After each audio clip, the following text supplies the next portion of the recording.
வாழ்க்கையில் யாருக்கு தாங்க கஷ்டம் இல்லை? நான் சொல்கின்ற ஒரே ஒரு பாடல் இல்லை, ஒரே ஒரு 5 எழுத்து மந்திரம் வாழ்க்கையே மாற்றிடும். ஆமாங்க, சைவ சமயத்தை மிகப்பெரிய அளவில் வளர்த்து கொண்டு செல்லக்கூடிய நாவுக்கரசரை அழிக்க வேண்டும், அவரை மரணிக்க செய்ய வேண்டும் என்று சமண சமயத்தை சார்ந்தவர்கள் என்ன பண்ணுறாங்கன்னா, ஒரு கல்லில் அவரை கட்டி கடலில் வீசுகிறாங்க.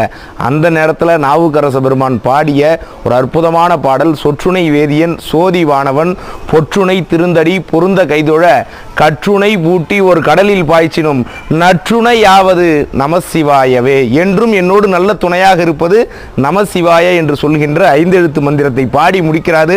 கயிறுகள் அறுபடுகிறது, அந்த கல் மிதந்து கரையேறுகிறார் நாவுக்கரச பெருமான். அதுபோல் வாழ்க்கை என்னும் கடலில் நீங்கள் எவ்வளவு தத்தளித்தாலும் ஒரே ஒரு 5 எழுத்து மந்திரம் நமசிவாய உங்களுடைய வாழ்க்கையை கரையேற்றி மாற்றிவிடும் என்பது நிதர்சனமான உண்மை. அருளாளர்கள் சொல்லிய சத்தியம். நன்றி, வணக்கம்.